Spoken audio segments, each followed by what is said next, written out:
Bonsoir à tous. Merci d'être venus en répondant positivement à notre invitation.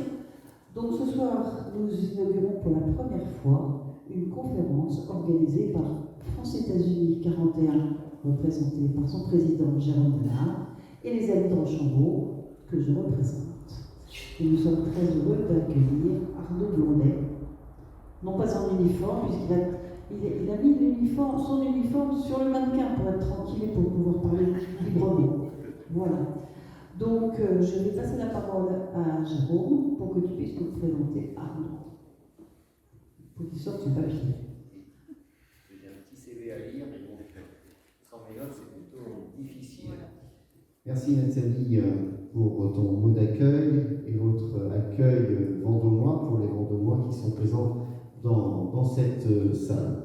En tant que président de l'association France-États-Unis, c'est toujours un plaisir de pouvoir œuvrer à l'amitié franco-américaine, et ce soir avec l'association des Amis de Rochambeau, représentée par Nathalie. Parce qu'on va évoquer ce soir l'histoire de nos deux pays au XVIIIe siècle. C'est entre autres le sujet qu'Arnaud Blondet va évoquer devant vous ce soir. Sans empiéter sur son intervention, il est quand même bon de rappeler que les États-Unis ont été créés grâce à la France, avec l'intervention du corps expéditionnaire sous l'ordre du lieutenant-général Rochambeau, la bataille de Chesapeake, la capitulation des Anglais à Yorktown le 19 octobre 1781, ont été déterminants pour la création de cette jeune république qui, dans les faits, sera officiellement reconnue par l'Angleterre à l'occasion du traité de Paris, 2 ans après, en septembre 1783. Ah, ces Anglais, ces mauvais perdants, je pourrais dire. Donc vous avez compris que l'année prochaine, en 2023, sera l'occasion de commémorer cette date importante pour les États-Unis d'Amérique, car il s'agira du 240e anniversaire de ce traité ô combien structurant pour la géopolitique internationale d'hier, d'aujourd'hui et d'une certaine manière de demain. Maintenant, il me revient l'honneur et le privilège de présenter notre conférencier de ce soir, Arnaud Blondet, professeur certifié d'histoire-géographie depuis 2012, exerçant principalement en collège. Il est aussi reconstitueur depuis 2008 et président de l'association des chasseurs de Rochambeau. Il est passionné d'histoire, titulaire d'un master 2 recherche en histoire moderne de Paris 1 Sorbonne. Arnaud est historien et chercheur indépendant sur les lumières militaires au XVIIIe siècle et l'armée française pendant la guerre d'indépendance américaine. Et pour finir, il est aussi uniformologiste sur les costumes civils et militaires officiels du XVIIIe siècle au Premier Empire. Cher Arnaud, la parole est à vous. Merci beaucoup pour votre accueil.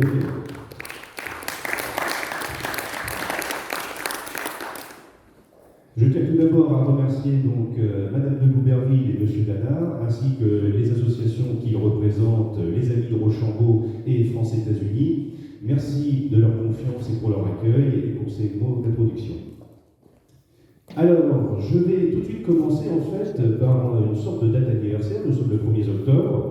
Et il y a quelques heures, quelque part devant Yorktown, le 1er octobre 1781, notre lieutenant général de Rochambeau, revêtu de cet uniforme, a failli mourir. Un boulet de canon s'écrase entre ses jambes, heureusement pour lui, alors qu'il est en train de consulter la carte pour construire les différentes tranchées des différents assauts qui allaient devoir se présenter. Donc vous comprenez, je ne pouvais pas m'empêcher de vous présenter l'uniforme et cette anecdote en même temps. Mais je vais donc maintenant m'attacher à vous présenter surtout le parcours de Rochambeau, qui a fait de lui, donc ce soir, et qui est le thème, tacticien des derniers rois et surtout une lumière militaire. Alors, je n'ai pas retracé en détail toute sa carrière et tous les éléments précis, mais avez-vous rappelé quelques points sur ce que sont les lumières militaires? Avant tout, les lumières militaires se définissent dans une période très précise, 1755-1782, parce que c'est une période où le roi et les ministres ont facilité en fait l'émergence de nouvelles idées de la part de leurs officiers. Et évidemment, Rochambeau va donc profiter de cette occasion pour se saisir de ce moment où toutes les bonnes idées vont être reçues et celles qui vont fonctionner, être valorisées. Alors on peut d'ores et déjà formuler quelques critères pour définir ces lumières militaires. Un éventuel réseau, des actions remarquées qui le font découvrir, l'exposition des idées, comment les formule-t-il, comment les écrit-il, à qui s'adresse-t-il, les publie-t-il ou non, et enfin, ses grades, ses récompenses, les honneurs qu'il reçoit, et bien entendu, la formation de son expérience. Il est donc né à Vendôme le 1er juillet 1725, et il rentre cornet dans le régiment de Saint-Simon, le 24 mai 1742. Vous devez vous souvenir que notre Rochambeau n'était pas normalement une personne destinée à effectuer le métier des armes, il était destiné à avoir une formation ecclésiastique. Et c'est intéressant parce que c'est quelqu'un qui n'a donc pas été, on peut dire, pollué par un certain système mental plutôt militaire dédié à l'aîné dans ses plus jeunes années. En revanche, son père lui obtient ce poste dans la cavalerie de Saint-Simon, un régiment de cavalerie français, et ça va être pour notre Rochambeau une aubaine. On va le voir à plusieurs niveaux. Puisque cet officier rencontre pour la première fois d'autres officiers plus compétents que lui dans le domaine des armes, il est jeune et il a besoin donc de se former et il va apprendre très vite auprès d'Archiac de Saint-Simon. Alors, cette expérience, pourquoi Saint-Simon c'est important? Tout simplement, le régiment de cavalerie de Saint-Simon est au fait des nouvelles techniques de guerre. Nous sommes dans la guerre de succession d'Autriche, et la guerre de succession d'Autriche en fait fait émerger les unités légères, c'est-à-dire de petites tactiques de petites guerres, c'est-à-dire la guérilla, l'éclairage, protéger l'armée ou essayer de récupérer les traînards. Et ça, à l'époque, c'est tout nouveau. C'est arrivé sous Louis XIV, mais on commence sous la guerre de succession d'Autriche à développer ces méthodes dans l'armée française, et Rochambeau, dans le régiment de Saint-Simon, est directement projeté dans ces nouvelles tactiques de guerre. Donc on a déjà ici une première confrontation à la nouveauté militaire chez Rochambeau dans ce régiment. Et notre Rochambeau ne vient pas nulle part. Il bénéficie aussi d'un petit réseau grâce à son père, qui sera très important, puisque son père a été nommé commandeur des ordres de Saint-Lazare et du Mont-Carmel par le duc d'Orléans en 1727. Juste pour vous rappeler pourquoi c'est important dans la carte de Rochambeau d'avoir un père membre de cet ordre est en fait un réseau de tous les militaires qui sont catholiques, très pratiquants, et qui ont tous une compétence technique reconnue. Cela donne donc à Rochambeau, via son père, un réseau très intéressant qui va lui servir dans tous les débuts de sa carrière.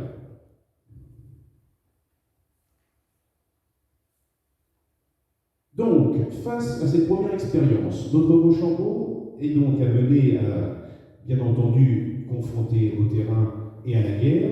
Il va aussi avoir ses premières expériences et ses premiers déboires. Il est confronté à la violence de guerre. Il est également confronté aussi aux ravages causés par la guerre. Et c'est aussi quelqu'un qui va donc commencer à penser la guerre d'une manière humaniste, comme il le dit dans ses mémoires, surtout quand il va demander à pouvoir aller récupérer les blessés sur des brancards. Cette anecdote racontée par Rochambeau lui-même est intéressante parce qu'elle camoufle en fait la violence de guerre à laquelle il est confronté directement dans ses unités de petite guerre. Et très vite, il passe aussi capitaine. Donc un cornet, c'est un sous-lieutenant, et comme beaucoup d'officiers en fait démissionnent, il arrive à très rapidement passer capitaine dans un régiment de cavalerie. Il se fait donc remarquer au moins pour quelqu'un qui a envie de garder sa place, et aussi par son humanité de base. Il se fait remarquer par ça, par son officier. Et devenir capitaine n'est pas anodin selon l'ancien régime, puisque une fois que vous aurez fait 5 ans complets au moins de service accompli en tant que capitaine, vous pourrez prétendre à recevoir une place de colonel. Donc vous comprenez comment on a un Rochambeau qui, déjà, dès son plus jeune âge, s'inscrit dans une logique totalement aristocratique et nobiliaire, des stratégies d'évolution pour obtenir des régiments et des places importantes.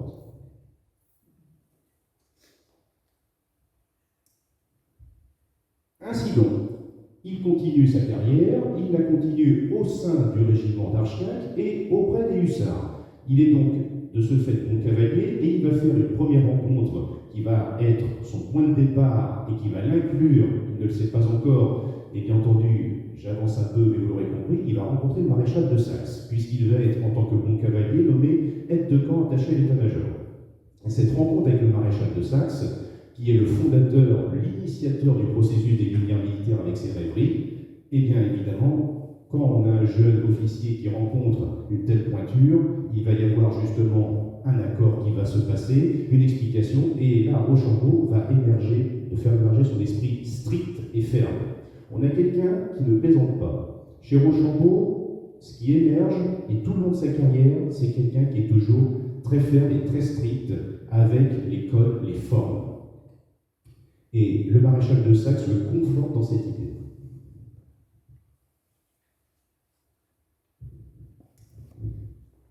La guerre se termine progressivement et, excusez-moi, je suis un peu en avance, elle se termine progressivement et il va donc revenir chez lui, capitaine de son régiment, mais comme je vous dis, ça ne fait pas tout. Et là, son père va en fait être celui qui va le propulser, va lui permettre d'obtenir un régiment, le fameux régiment de la Marche. À l'issue, les Orléans voulaient lui donner son régiment de cavalerie, mais avec le comte Drummond de Belfort, ils vont faire un échange. Rochambeau préfère l'infanterie à la cavalerie. D'une part, la cavalerie, ça coûte cher. Le régiment d'Orléans est un régiment de pantouflards, c'est un régiment prestigieux, mais qui ne va pas aller à la guerre très régulièrement. Par contre, Rochambeau veut servir et veut se faire une idée et des armes dans l'infanterie. Il obtient donc le régiment de la Marche. Il l'achète, et ce régiment de la Marche, régiment d'infanterie, le 84e de l'armée française, va être pour lui la porte d'entrée dans un nouvel univers. Pourquoi? Parce qu'il a compris une chose à la guerre, en tant que cavalier. La cavalerie ne fait rien sur un champ de bataille. Elle est claire, elle donne des informations, mais ce n'est pas elle qui est décisive. L'infanterie, il arrête des batailles, et c'est là Rochambeau l'a bien compris. C'est pourquoi il fait ce choix. Moins prestigieux que la cavalerie, mais il a compris que l'infanterie gagne encore les batailles. Ainsi, il passe au régiment de la Marche, il devient donc colonel, il achète son grade et il rentre cette fois-ci à 22 ans donc dans la cour des grands.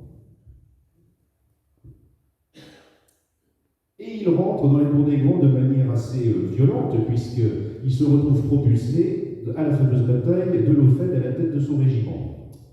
Pour vous présenter juste très succinctement l'histoire de cette bataille et les raisons pour lesquelles on en parle et que pour Rochambeau il s'en souviendra d'ailleurs toute sa vie, et là c'est son expérience qui va se forger, il est dans la tête de colonne d'attaque du centre. Il y a 3 colonnes, vous en avez une à gauche, à droite au milieu, et le maréchal de Saxe fait une erreur puisque les ennemis inconsciemment en fait mettent le feu à plusieurs villages dont celui de Lofeld. Le maréchal de Saxe pense que c'est une ruse pour justement couvrir sa retraite, pas de bol, il envoie les 3 colonnes attaquer de plein front, et la première du centre à laquelle se trouve Rochambeau, qui est donc celle qui va essuyer le plus gros des tirs, se retrouve en première ligne.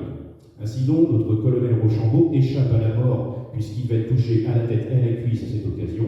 Il échappe miraculeusement à la mort, à la différence d'autres colonels, et à cet instant, non seulement il va se faire remarquer du roi sur les brancards, mais au fond de lui, il gardera surtout cette idée que désormais, la guerre, ce n'est pas foncer bille en tête. Puisque lancer des colonnes d'assaut sur des unités retranchées, lui-même en a fait les frais, il a failli payer de sa vie, donc au fond de lui, il sait désormais que la guerre, ce n'est pas que foncer dans le tas. Vous m'excuserez l'expression, mais c'est ça l'idée en fait. Et elle émerge à cette bataille de Lofeld.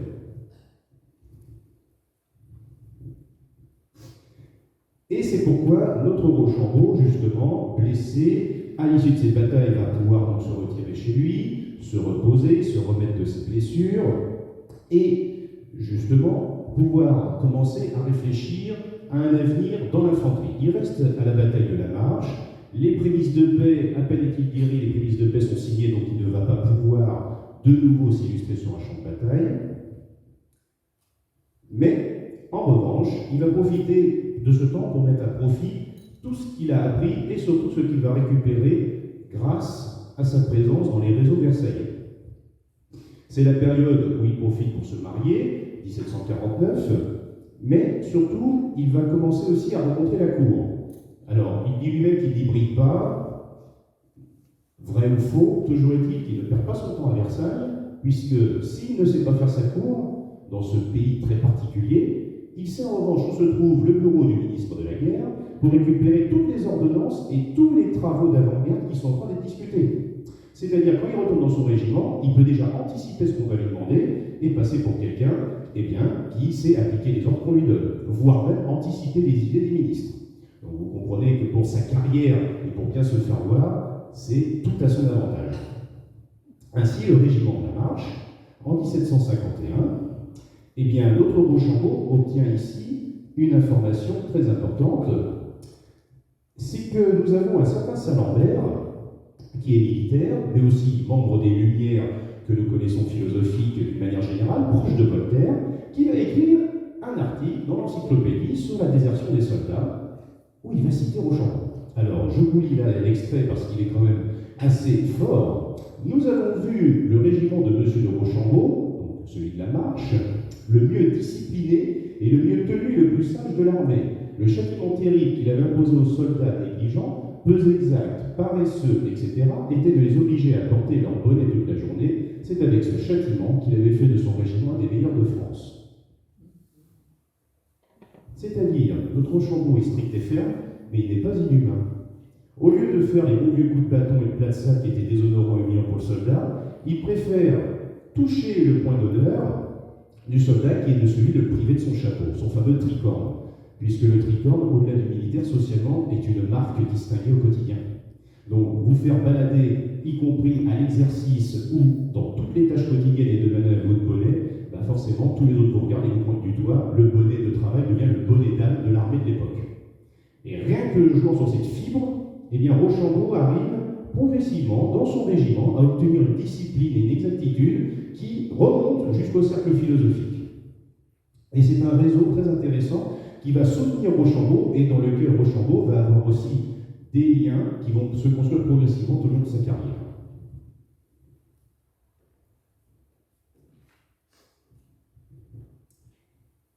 Ainsi donc, il commence à être connu, on commence à le reconnaître pour ses talents, et il y a une personne qui le remarque à Paris qui s'appelle le maréchal duc de Belle-Île.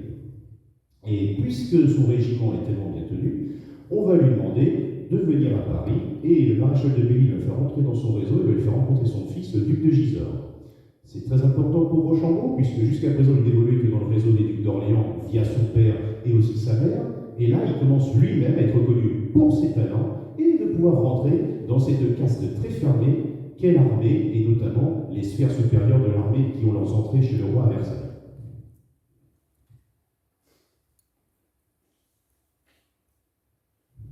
Et il va donc se faire reconnaître, on va le renvoyer en mission avec son régiment du côté de Besançon, il va lutter contre Mandrin, enfin il va participer aux recherches contre Mandrin, le fameux grand bandit célèbre, qui avait monté à lui tout seul une centaine de brigands qui rançonnaient tous les villages. Il participe du côté de Besançon avec son régiment à sa traque, mais il est très vite appelé à l'armée du maréchal de Richelieu pour commencer la guerre de 7 ans avec son régiment dans le fameux siège de l'île de Minorque. Et là, Rochambeau, à la tête de son régiment 84e d'infanterie, vous allez comprendre pourquoi j'insiste sur le numéro. Dans les stratégies privilégiées de l'époque, plus votre régiment est récent, plus son nombre est fort. Ça veut dire que vous serez le dernier à aller au combat. Dans la tradition privilégiée, les régiments vieux, petits, vieux, et ensuite dans l'ordre numérique, eh bien, le tout premier, le premier à attaquer, c'est-à-dire d'avoir la gloire, certes de peut-être être tué, mais de surtout d'être le premier à prendre une position ennemie, un drapeau ennemi, des officiers ou des prisonniers. Ainsi, Rochambeau, qui a le 84e régiment, on l'envoie à Minorque dans l'armée du maréchal de Richelieu, mais il sait déjà, même alors qu'il embarque, qu'il ne fera pas partie des troupes d'assaut pour s'illustrer l'épée à la main. Il le sait pertinemment. En revanche, là où il va agir très intelligemment, son régiment est discipliné, il sait comment réagissent ses hommes, et il sait aussi ce qu'attend un officier général d'un colonel qui a un régiment dit de réserve. Et là, Rochambeau ne va pas louper l'occasion. Richelieu a un gros problème, c'est de débarquer son artillerie et de la faire évoluer dans les terrains escarpés de Minorque pour pouvoir prendre d'assaut les positions britanniques. Qu'à cela ne tienne, Rochambeau a très bien compris le problème. Avec l'aide d'un autre régiment qui était aussi de réserve, il débarque l'artillerie avec 72 heures d'avance. Le maréchal de Richelieu s'était dit qu'il faudra une semaine. Rochambeau lui permet quasiment en 3 jours à peine de pouvoir lui donner l'artillerie prête à être disposée sur les plateformes de combat. Et cela est très important parce que dans tous les rapports qu'on a sur les sièges de Minorque, vous ne verrez jamais de Rochambeau. Tous les rapports du siège de Minorque sont très clairs. On parle des régiments qui ont attaqué, des blessés, des pertes, très bien, mais jamais Rochambeau. Le seul qui en parle, c'est le maréchal de Richelieu, en interne, au niveau du roi, parce qu'il lui promet que c'est grâce à lui quand même que l'assaut a pu avoir lieu et de manière avec autant de succès, de rapidité, de célérité, mais aucune publicité de son action, puisque dans l'Ancien Régime, pour être mis en avant, il faut que vous soyez vraiment au combat, en première ligne. Néanmoins, cette action lui vaut quand même, donc je vous ai dit en interne, une reconnaissance à laquelle il ne s'attendait pas, certainement, c'est celle-ci, c'est la Croix de Saint-Louis. Pour rappel, la Croix de Saint-Louis a été créée par Louis XIV, c'est le premier ordre de chevalerie de mérite militaire qui est créé. Rochambeau aurait dû attendre en tant que colonel 18 ans de carrière. Il ne la reçoit qu'à 14 ans de carrière. C'est assez exceptionnel pour être dit. Parce que comme le maréchal de Richelieu ne peut pas le mettre en avant autrement, il arrive à lui obtenir cette décoration pour des mérites distingués sur un champ de bataille. Et en plus, cerise sur le gâteau, il lui obtient le grade de brigadier-colonel des armées du roi. C'est-à-dire, ça correspond à un grade intermédiaire entre colonel et général de brigade, maréchal de camp. C'est-à-dire qu'il pourra commander 2 régiments au lieu d'un seul s'il se retrouve affecté à un commandement opérationnel. Voilà pourquoi le siège de Minorque est donc la première étape où Rochambeau fait son entrée militairement dans son côté logisticien dans la danse des états-majors, mais pas encore tout à fait reconnu au niveau de la cour.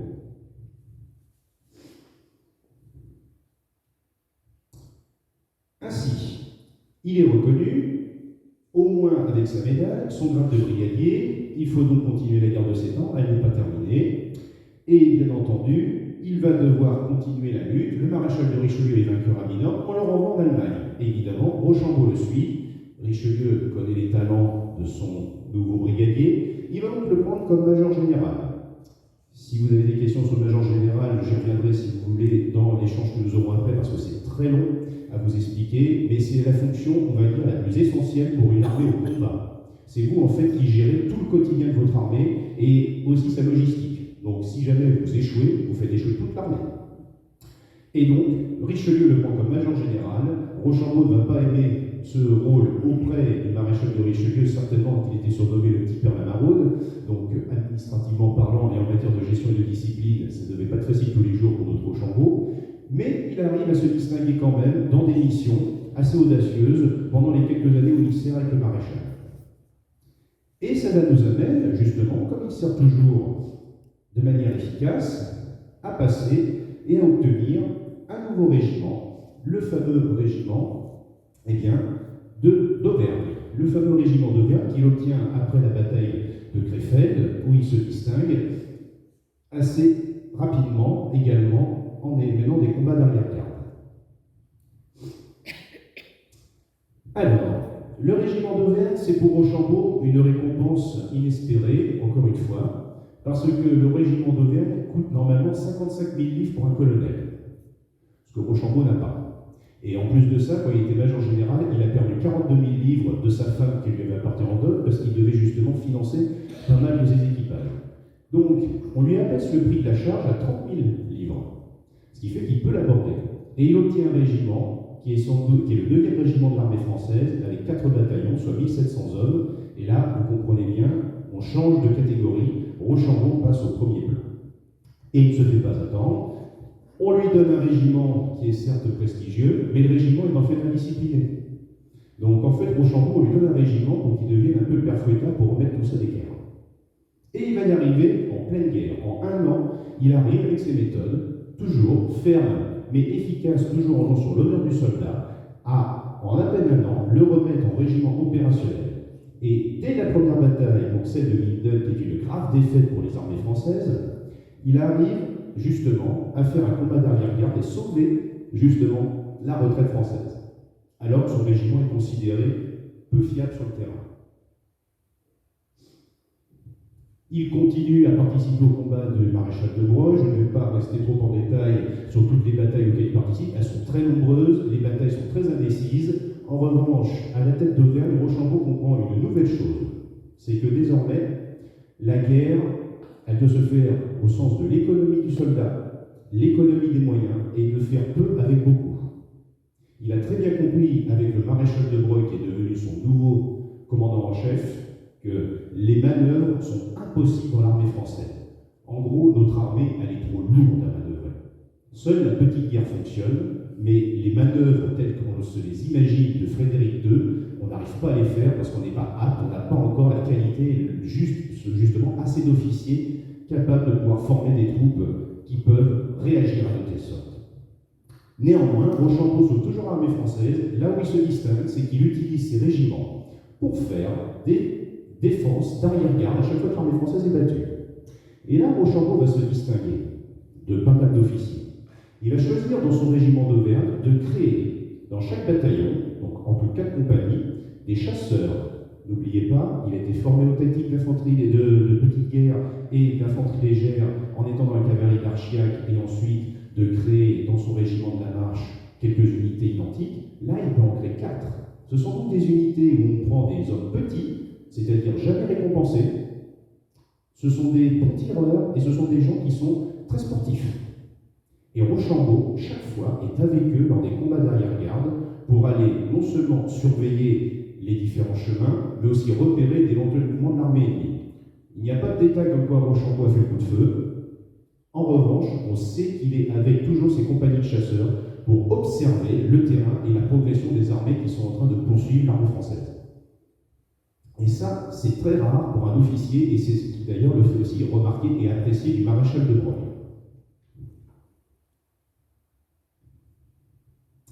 Et toutes ces batailles arrivent à la fameuse bataille de Closterport.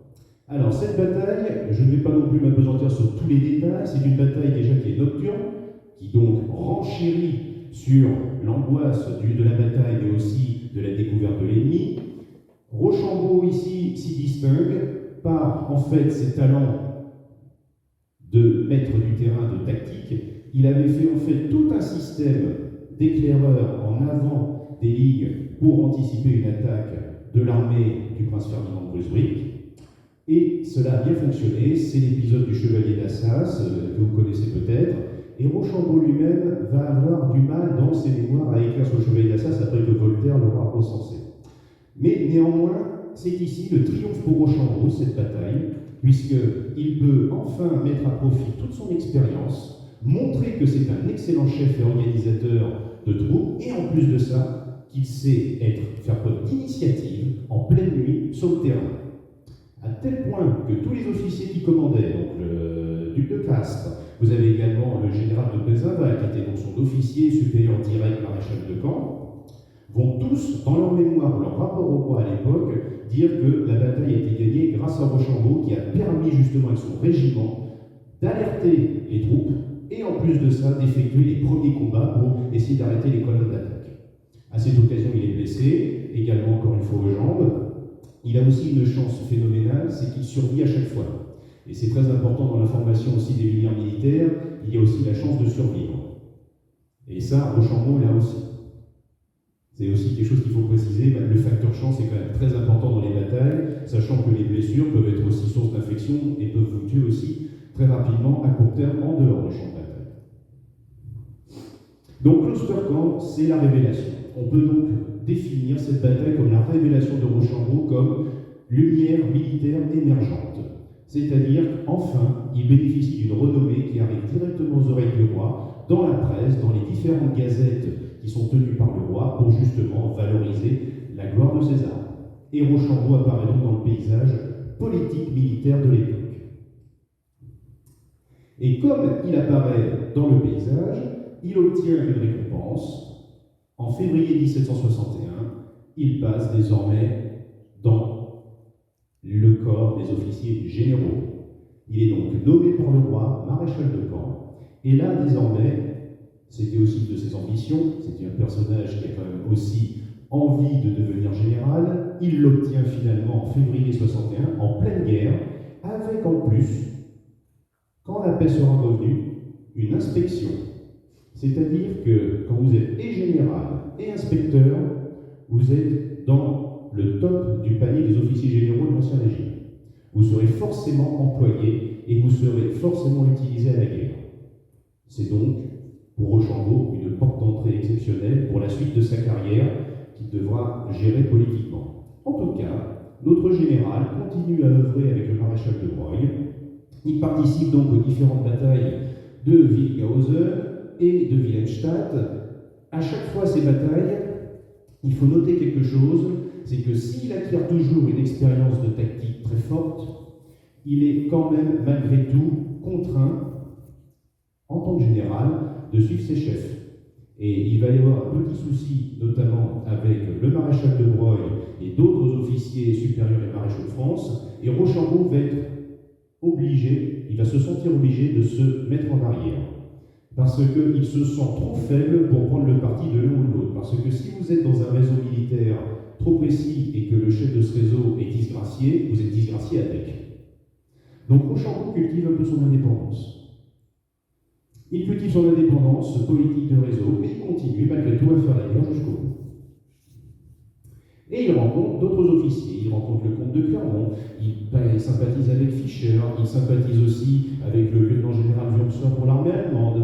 La guerre de 7 ans, une fois qu'il est officier général, lui ouvre de nouvelles portes et perspectives, et également de nouvelles discussions bien plus intéressantes pour le militaire. Et Wilhelmstadt, et donc comme je disais, la bataille, il va se mettre un peu en retrait de tous les petits problèmes entre Soubise et le prince de Broglie, puisque les maréchaux ne se faisant pas confiance l'un à l'autre entraînent une catastrophe militaire que Rochambeau sauve in extremis encore avec son régiment et ces quelques régiments qu'il commande. Ainsi donc, notre guerre de 7 ans est terminée, notre Rochambeau y a survécu, désormais il est reconnu, il a appliqué la grande tactique, il peut donc, en temps de paix, désormais capitaliser dessus et diffuser.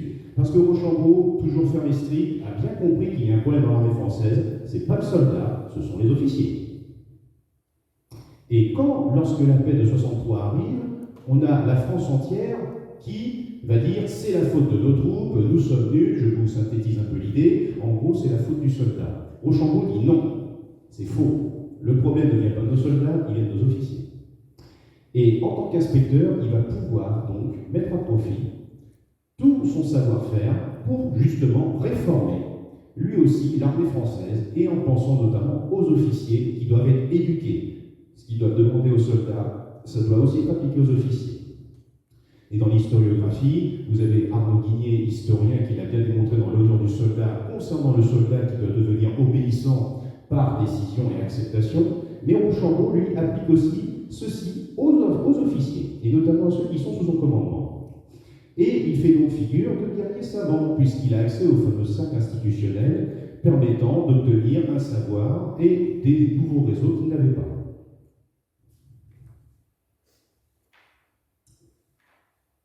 Alors, cette inspection, pour vous présenter un petit peu très rapidement comment ça se présente. Les inspections de Rochambeau, elles vont être multiples. Je ne vais pas trop m'attarder dessus. Il reçoit d'abord le Dauphiné et la Provence, mais il va surtout recevoir une inspection très importante qui est celle de la Normandie et de la Bretagne.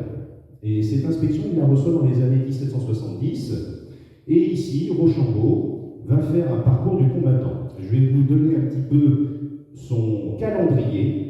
Et vous allez voir que pour les moyens de l'époque, on comprend que Rochambeau n'est pas le temps de s'occuper beaucoup de publier des mémoires ou d'autres références, parce qu'à chaque fois, eh bien, il est obligé de courir. Donc, pour vous donner un exemple, en 1773, il envoie à tous les officiers qu'il doit inspecter son petit calendrier pour que les lettres arrivent au bon endroit quand il va s'y trouver. Alors, par exemple, vous avez il commence sa tournée au Havre, il commence à Rouen, pardon, ensuite, Rouen, il y est, le 16 mai 1773, le 21 mai, il sera au Havre, le 25 mai, il sera à Caen, ce qui commence déjà à faire une distance assez conséquente, le 30 à Valognes, le 30 mai à Valognes en Normandie, dans le Cotentin, le 4 juin à Rennes, le 7 juin à Nantes, le 10 juin à Vannes, le 13 à Lorient, le 16 au Port-Louis, le 19 à Belle-Île, le 25 à Brest jusqu'au 3 juillet, et enfin le 6 juillet à Rennes, et le 12 il rentre à Rochambeau à Vendôme. Donc en l'espace de 2 mois, il a galopé en fait dans tout le grand ouest de la France. Il n'a pas cessé de courir.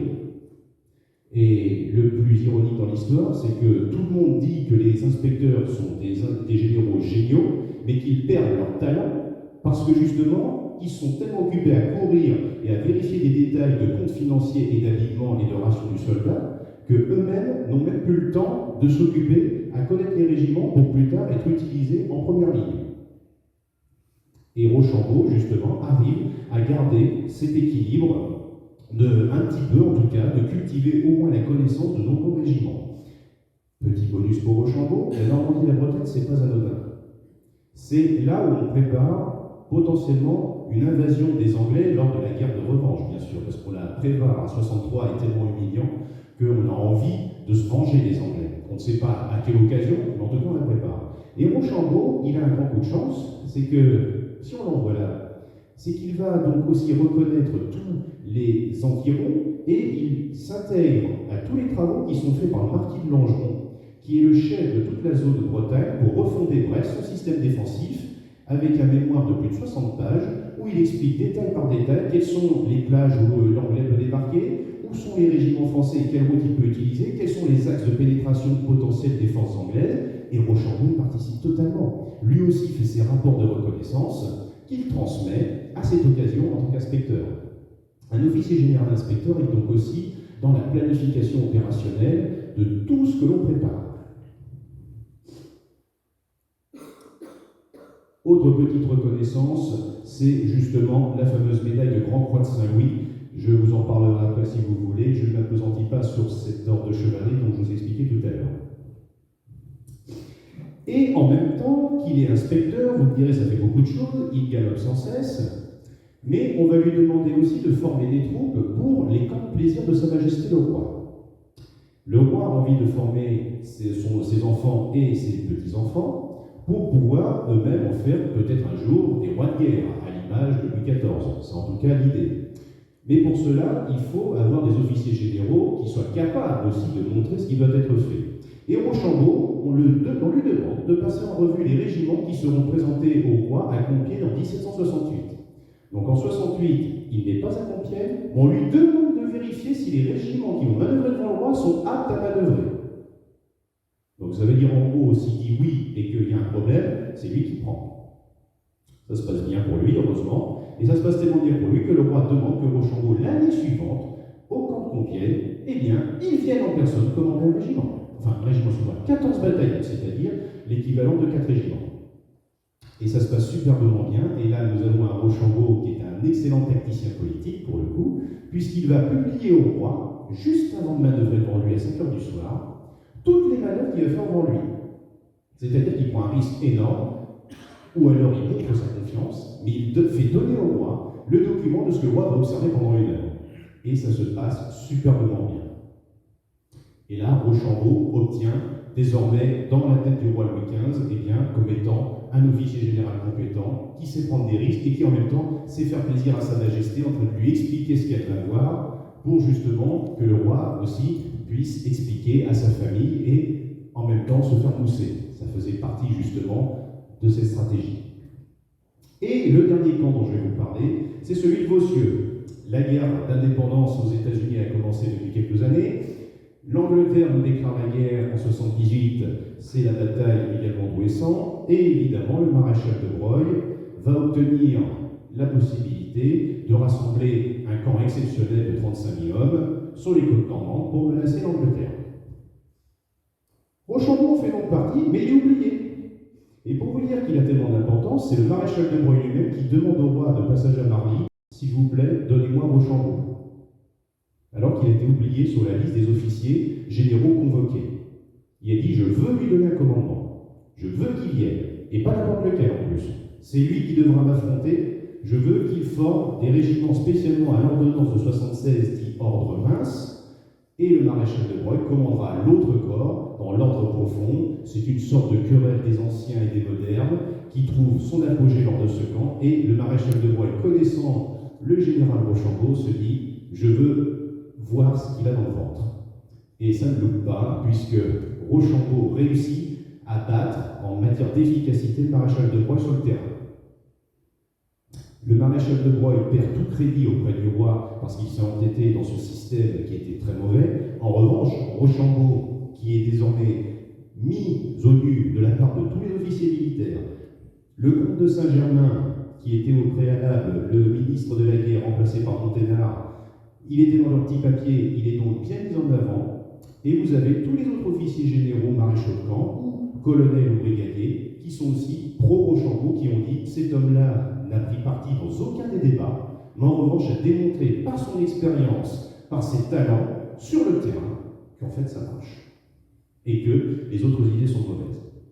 Et là aussi, Rochambeau l'a bien joué, il est resté très neutre dans cette histoire, n'a rien publié au sujet de cette querelle qui durait depuis 10 ans, mais par contre, on lui demande de prouver le contraire sur le terrain, alors là, il répond présent, et même, il répond plus que mieux à l'affaire. Et notre Rochambeau était aussi dans un autre cadre du camp de Vaucieux, c'est, on va dire, l'arrière-boutique, ce sont les services secrets de l'armée française, bien sûr. Le maréchal de Broglie avait un frère, le comte, qui était en fait le chef du secret du roi, et qui préparait depuis 1775 une potentielle attaque sur l'Angleterre, et notamment une marche sur Londres. Beau projet qui, justement, allait prévoir de prendre les meilleurs officiers pour pouvoir justement commander cette armée. Alors, ce projet, on pourra dire que c'était peut-être un enfumage, une intoxication pour les Anglais pour leur faire peur. Il y a eu aussi le problème de l'armée française qui a subi des épidémies terribles qui ont grévé les équipages et les régiments et donc empêché toute manœuvre militaire. Néanmoins, Rochambeau était pressenti pour commander l'avant-garde. Il devait commander 5000 hommes de grenadiers et de chasseurs. Et il devait, en fait, être l'aile droite de l'attaque du débarquement des troupes françaises pour foncer, en fait, jusqu'à Londres. En gros, il aurait essuyé toutes les attaques de l'armée britannique pour protéger le corps d'armée-sang qui faisait sa marche sur Londres. On avait pensé à lui.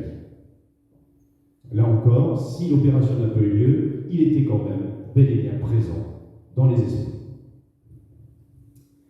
Et si ce projet n'a pas fonctionné, en revanche, et c'est celui justement qui va montrer à Rochambeau la dernière étape de lumière militaire, c'est-à-dire devenir l'officier général en chef d'une armée. Jusqu'à présent, il a toujours été commandé. Là, en mars 80, il obtient le fameux recherché prestigieux grade de lieutenant général ou général de division à la tête d'un corps d'armée, avec cette différence très notable, c'est qu'il envoyait le bout du monde.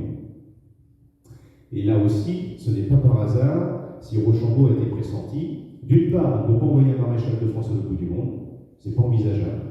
Et enfin, tous les autres lieutenants généraux qu'on a à disposition ne sont pas suffisamment en vue à cet instant. Rochambeau bénéficie en fait de son prestige qu'il a eu dans la presse du camp de Vaucieux et également celui des réseaux militaires qui voulaient l'intégrer dans les différentes opérations secrètes contre la Grande-Bretagne pour être mis en avant par le ministre de la Guerre, Montbarret, et d'être sélectionné pour obtenir ce titre de lieutenant général. Mais c'est une gageure, c'est un défi en fait.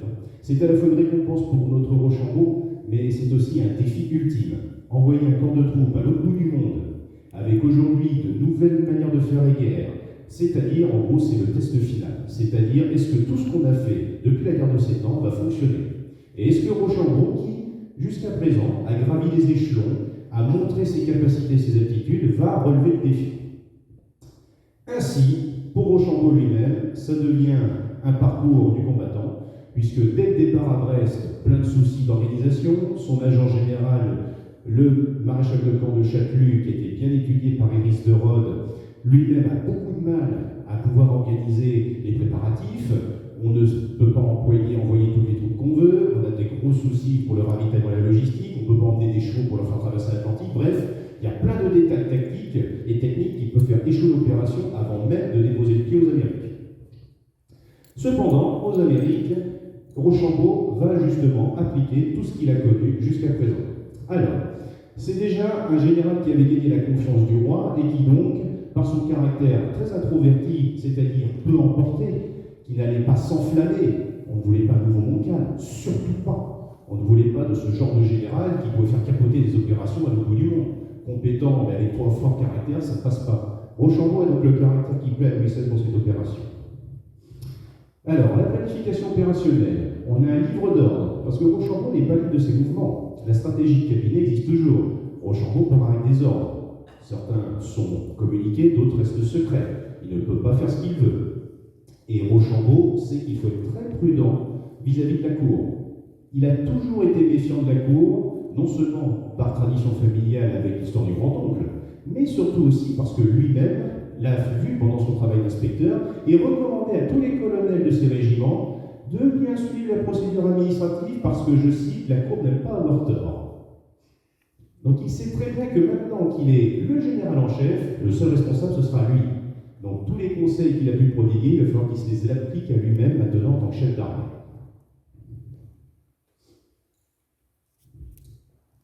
Il peut donc quand même choisir sa grande tactique avec la marine. C'est quand même la première fois dans l'histoire où nous avons, il faut le rappeler, dans une opération si lointaine, un accord qui est parfait entre les usages de la tactique navale mise au bout du jour, elle aussi de son côté, et des techniques de l'infanterie. Rochambeau, par son caractère patient, va se lier d'amitié avec Ternay et heureusement cela va permettre de faire fonctionner le corps expéditionnaire et également de pouvoir trouver à l'autre bout du monde un certain équilibre français pour se confronter aux nouveaux idéaux de liberté et d'égalité.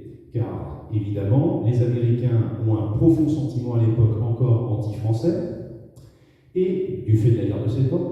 Et également, nous avons la crise économique des États-Unis à cause de la guerre.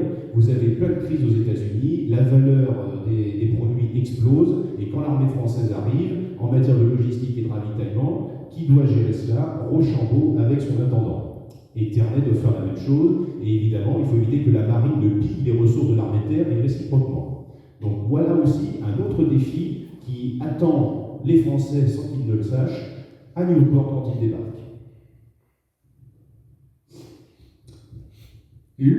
La fonction de lieutenant général aussi, aux États-Unis, c'est un autre élément également très important. Il va devoir représenter la France, mais aussi la puissance militaire royale. Le lieutenant général, c'est en plus d'être un grade militaire, c'est une fonction très importante, puisque vous êtes le seul maître à bord, c'est vous qui prenez les décisions, vous êtes le seul responsable, devant le roi bien sûr, mais aussi, comme la cour est très loin, il faut savoir anticiper les ordres. Rochambeau va donc aussi être confronté à une double problématique, celui sur le terrain de pouvoir aider Washington, de pouvoir faire survivre son corps expéditionnaire, mais aussi lui-même de ne pas se mettre en défaut.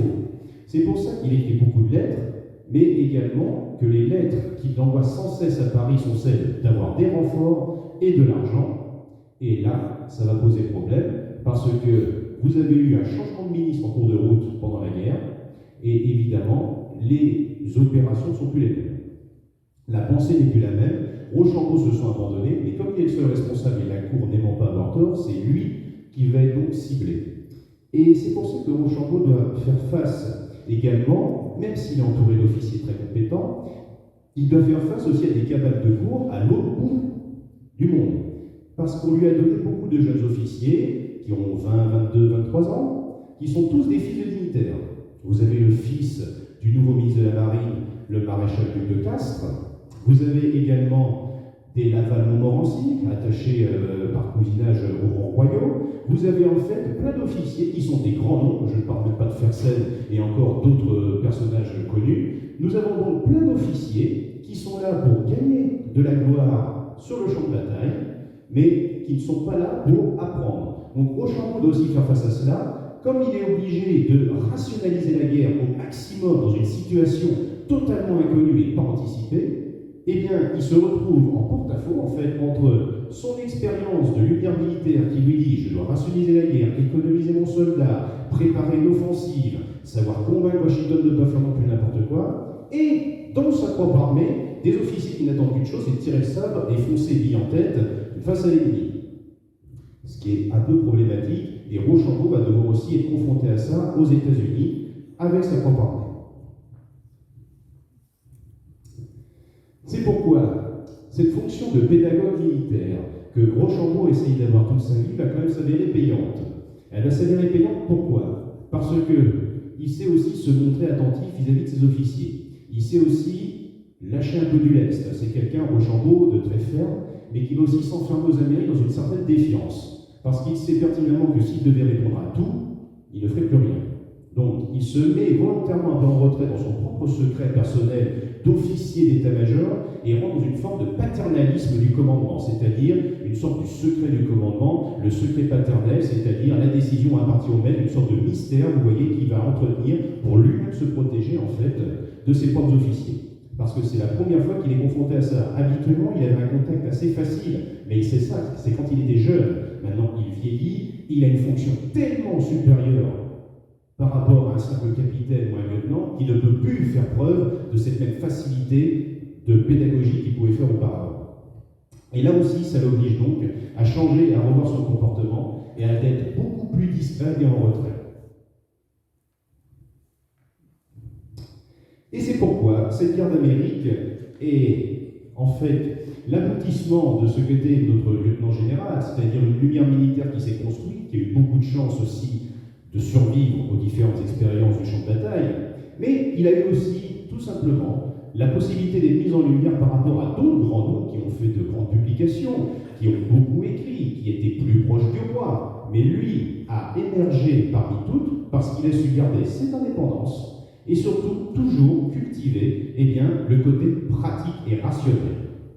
Il a toujours compris qu'il faut démontrer à l'armée, on n'est pas que dans la pensée philosophique, on n'est pas un philosophe soldat, il faut être avant tout un guerrier savant, maîtriser l'expérience et savoir l'appliquer. Ainsi, pour conclure, on pourrait donc définir les lumières militaires en une dizaine de points, c'est-à-dire, premier point, est-ce qu'il l'a coché, savoir acquérir rapidement une expérience et une maîtrise du terrain, c'est ce qu'on appelle le coup d'œil, la réponse est totalement oui. Dans un deuxième point, est-ce qu'il a su rester un général humain, qui est en fait l'idéal même du guerrier savant, c'est-à-dire, en gros, quand on va faire la guerre maintenant avec la puissance de feu que l'on peut dégager, on prend presque en pitié l'ennemi en fait. Et c'est ce qu'il va faire à Yorktown quand il va bien s'occuper justement des prisonniers britanniques, qui l'en remercieront d'ailleurs, et le général Cornwallis lui-même en premier lieu. Nous avons également, dans un troisième temps, la fermeté et la rigueur d'esprit, et qui cultive aussi des talents militaires et artistiques. Notre Rochambeau était un grand dessinateur, comme en témoignent les différentes cartes de la rade de Brest, de la citadelle de Strasbourg, ou autres documents qui ont pu encore exister.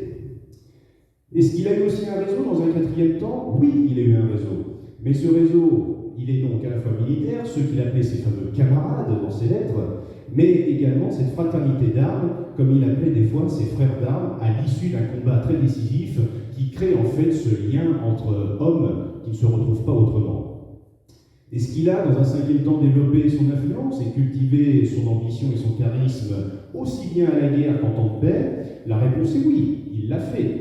Il a développé justement aussi son talent en se construisant lui-même une figure qui soit une figure de référence et en même temps une figure qui inspire la confiance, pas un feu follet qui va justement potentiellement disparaître du jour au lendemain pour x, y raison.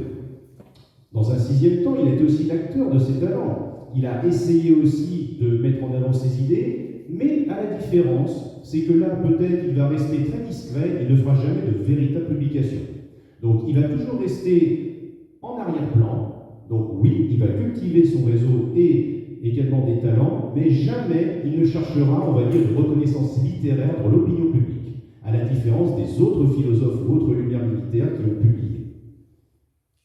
Dans un septième temps aussi, est-ce qu'il a été membre d'un ordre de chevalerie pour récompenser ses mérites? C'est-à-dire, est-ce que le mérite a trouvé, on va dire, écho? La réponse est oui, avec les 3 degrés de l'ordre de Saint-Louis qu'il a obtenu, ce qui est assez rare quand même dans l'armée. Généralement, soit on s'arrêtait au commandeur, soit on passait ensuite, parce qu'on était proche du roi et dans ses familiers, à l'ordre du Saint-Esprit, comme lui le sera même en 83, mais il a quand même eu les 3 degrés avant.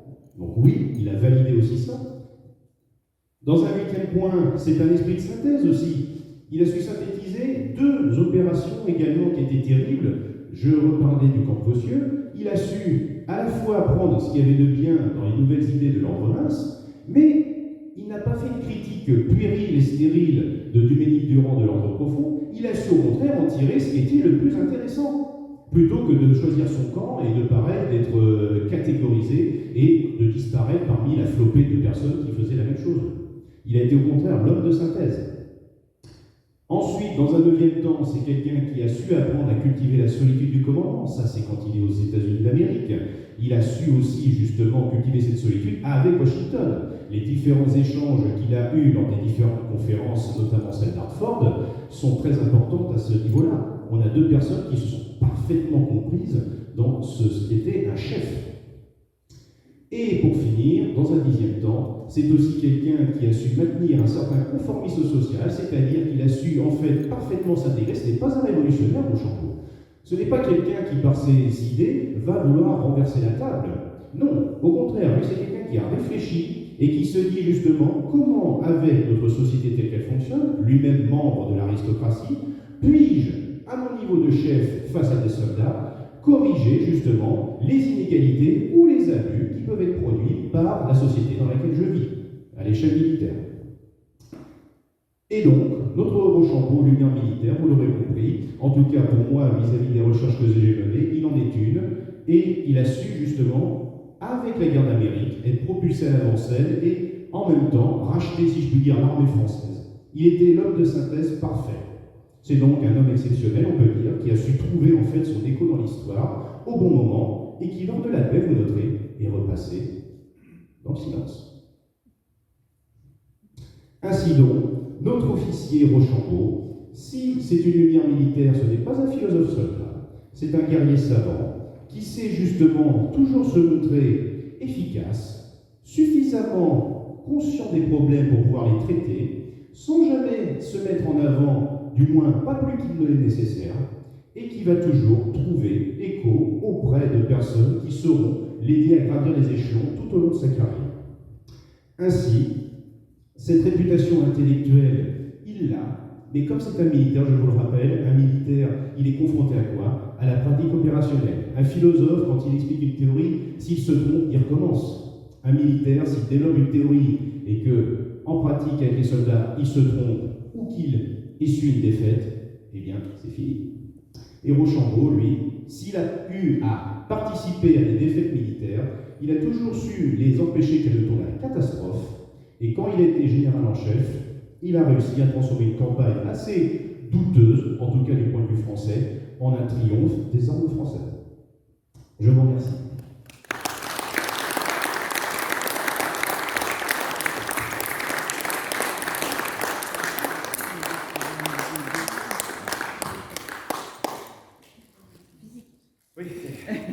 J'espère que je n'ai pas parlé trop vite, parce que ça peut être des fois mon défaut aussi.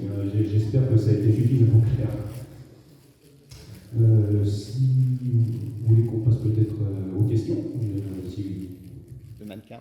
Ah, alors je peux en effet, oui, vous commenter le mannequin. Donc j'ai essayé de reconstituer en tant que lieutenant général de Rochambeau aux Amériques. Alors, notre lieutenant de Rochambeau aux Amériques, donc cet habit d'uniforme, vous présente ici la broderie type qu'il a pu donc porter, alors avec lesquelles il a rencontré aussi Washington. C'est ce type d'uniforme qu'il revêtait avec toutes ses décorations. Cet habit, en fait, vous voyez beaucoup de dorures, il est brodé au fil. Je ne vais pas vous faire un pédigré trop détaillé sur les techniques de broderie. Sachez juste que si c'est très voyant, la technique du broderie au fil d'or métallique servait aussi un petit peu, j'exagère, mais mettez entre guillemets, de gilet pare-balles. Parce que l'épaisseur du tissage et de la broderie permettait, si jamais une balle vous arrivait en fin de course, de s'arrêter dedans. C'était aussi très avantageux pour ça. C'était le même principe dans les revers de l'infanterie française d'avoir un drap très épais, très tendu sur les placements. Donc cette broderie, en fait, en volute, a été créée sous Louis XV en 1744 et elle n'a jamais changé jusqu'en 1792. C'est-à-dire que lorsqu'il devient maréchal de France sous la Révolution, vous n'avez qu'à rajouter sur la vie, en fait, la même broderie sur toutes les coutures des manches et également du dos. Voilà. Il est lieutenant général, c'est-à-dire qu'on distingue les grades par la broderie sur le parement de manche. Lieutenant général, il en a deux. Vous voyez, 1, 2, ça permettait visuellement de repérer à qui vous aviez affaire. La Grand Croix de Saint-Louis, le cordon de commandeur de Saint-Louis, qui sont donc le plus haut degré dans l'ordre que pouvait obtenir un officier général. Sachez-le, les Grands Croix de Saint-Louis, il n'y en avait que 40 en tout, en France. 40. Il n'y avait que 40 Grands Croix de Saint-Louis en France, sachant que vous en aviez une dizaine réservées pour la marine et également 5 réservés pour la maison du roi. Donc vous retranchez déjà cela, vous voyez que pour l'armée de terre, ça diminue d'autant plus. Autrement, sur le mannequin, que vous dire d'autre, le gilet pareil est brodé de la même nature que l'habit en général. Vous avez également des boutons dorés, le tricorne est bien entendu galonné ou brodé également pour distinguer votre grade, mais cet habit pèse très lourd. Cet habit pèse à peu près dans les environs, avec le drap de laine, on n'est pas loin à peu près des 5-6 kilos. À peu près. C'est-à-dire que Rochambeau ne le portait pas tout le temps. Nous savons qu'aux États-Unis, par exemple, Rochambeau était souvent malade, il n'était pas le seul, hein, beaucoup d'officiers étaient malades. Vous aviez ce qu'on appelait un habit courant. Et aux États-Unis d'Amérique, vous pensez bien que vous n'allez pas faire tous les jours le service avec votre beau et grand uniforme flambant neuf. Rochambeau a certainement utilisé, comme c'est montré sur les tableaux, une veste blanche et un pantalon blanc, comme c'était non officiellement toléré dans les armées françaises, et généralement dans un tissu beaucoup plus léger pour le service quotidien, et très certainement a-t-il dû avoir également un habit sans aucune broderie, ou juste ce qu'il fallait au niveau des parements pour être reconnaissable quand il sortait de sa tente, ou de sa maison.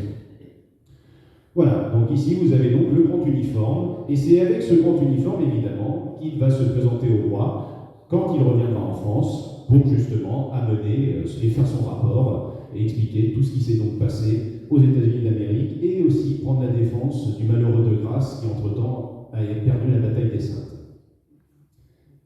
Et c'était une obligation de se présenter au roi dans votre grand uniforme. Vous ne pouviez pas venir dégueuiller devant le roi, c'était pas envisageable. Voilà, donc l'uniforme reconstitué, que j'espère qu'il durera encore longtemps et qui sortira souvent pour honorer la mémoire de ce personnage en tant que lieutenant général, puisque quand il devient maréchal de France sous la Révolution, là, on change un peu de sujet. Néanmoins, il est aussi, certainement, je pense, un avant-garde des généraux de la Révolution, puisque, comme je l'expliquais aux États-Unis, il a dû faire preuve un peu d'un rôle diplomatique, gérer avec la luzerne, notamment, les problèmes avec Washington et le Congrès. Et on peut quand même trouver cela aussi un parallélisme très intéressant dans les généraux de la Révolution qui passeront après dans les différents territoires des autres États, royaumes voisins qu'on envahit, et lorsque nous créerons les républiques sœurs. C'est-à-dire que le général n'est pas qu'un officier général, il est le représentant politique ou d'une idée politique dans un territoire étranger.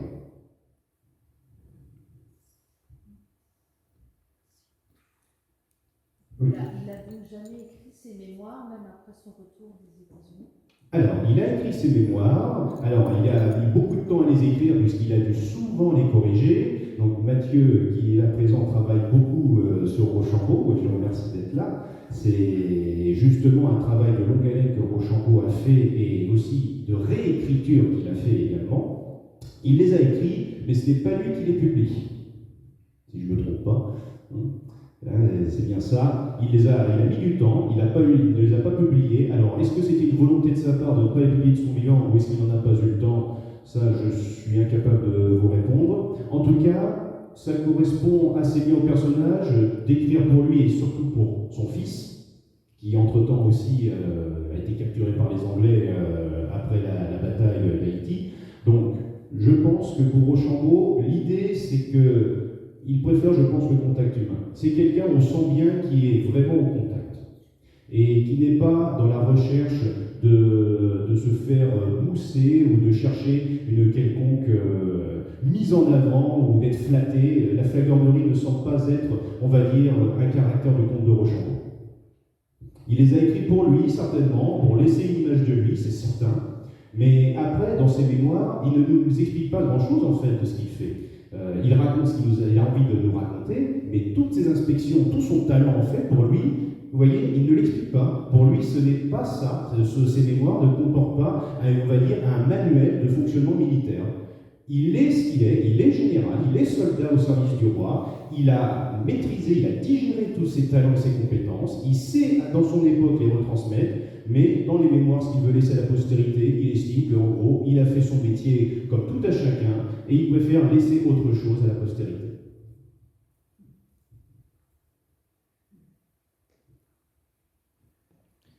Est-ce que vous avez travaillé un petit peu les relations entre Washington, Rochambeau et Châtelus? Alors oui, un petit peu. Alors pas autant évidemment que Iris Lerod a pu le faire via Châtelet et qui a également aussi beaucoup travaillé la correspondance Rochambeau. Un petit peu, donc, et c'est vaste, pour vous expliquer, il y a eu plusieurs temps en fait. Il y a eu le temps de la prise, on va dire, de contact avec Lafayette qui a fait un intermédiaire et qui a quand même failli faire capoter les relations entre Washington et Rochambeau. C'est là où Châtelet justement est intervenu pour faire désormais l'intermédiaire entre les deux personnages pour les traductions ou le passage de l'information.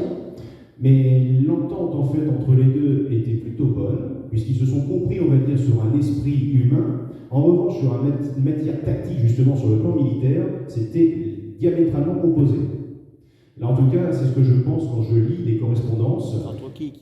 entre Washington et Rochambeau. Les conceptions militaires et le talent militaire n'ont vraiment rien à voir. Washington est vraiment, on va dire, dans un objectif précis, presque politique. Il faut une victoire politique pour marquer l'indépendance des États-Unis et pour marquer la puissance du peuple américain rebelle. En revanche, Rochambeau essaie de bien lui expliquer que non, ça ne marche pas comme ça une armée. Et il ne faut pas oublier que plusieurs fois Rochambeau va sauver Washington en payant une partie de l'armée américaine. Il va utiliser des fonds propres de l'armée française pour payer les soldats de Washington prêts à déserter au moment le pire justement pour les Américains. Donc sur ce plan-là, on va dire sur un plan humain, ils se sont compris, mais sur un plan tactique et stratégique, ils ne se sont pas trouvés, en tout cas de grandes tactiques, en tout cas ils ne se sont pas trouvés. La preuve en est devant New York en fait. Quand Rochambeau fait la descente avec Washington sur New York, il y a le côté en effet pour faire peur aux Anglais, évidemment, clairement, il faut faire peur à Clinton pour qu'il ne sorte surtout pas de New York. Mais quand Washington veut vraiment attaquer, on voit bien que déjà les quelques échecs qui sont essuyés par les différentes troupes et les différentes unités, parce qu'on est dans un terrain aussi complètement escarpé, c'est un terrain favorable et propice à la petite guerre que Rochambeau ne connaît trop bien, mais lui désormais ne peut plus être un simple colonel qui peut suivre ses unités. Il doit gérer toute l'armée française qui est répartie sur plusieurs colonnes, qui doivent partir à plusieurs jours d'intervalle. Ce n'est pas quelque chose qui est envisageable.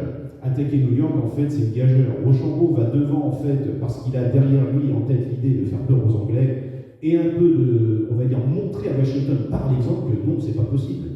Et d'ailleurs, anecdote assez intéressante, il y a un jour, quand ils font leur reconnaissance, Rochambeau sort son grand uniforme, justement, tout rutilant et brillant, avec Washington qui semble aussi, pour parader, si je puis dire, juste un peu devant les Anglais, histoire de se faire tirer dessus, parce qu'ils savent pertinemment qu'ils sont hors de portée, mais bon, c'est histoire de, voilà, en termes de morale, c'est très important. Quand l'ennemi vous tire dessus et voit qu'il ne vous tue pas, ça met mal le moral de l'ennemi, justement. C'est aussi un peu le but. Mais pendant toutes ces reconnaissances qu'ils ont faites, l'objectif avec les ingénieurs géographes français, dont Berthier également, en dressant les plans, en dressant justement les attaques, il est clairement dit, et Châtelet le dit lui-même en tant que major général, si on attaque ces redoutes, c'est la catastrophe assurée. Parce qu'il y a trop de facteurs qui peuvent jouer, et surtout l'allié américain lui aussi, il suffit qu'il y en ait un qui échoue, et c'est tout le monde qui échoue. Parce que même si vous arrivez à prendre une redoute et que votre allié ne l'aura pas pris, ben vous êtes obligé de mettre en retraite. Donc, d'un point de vue de stratégie et de tactique, Washington n'est pas du tout au fait là où Rochambeau y est. Rochambeau a vraiment gagné la guerre d'indépendance, de ce point de vue-là.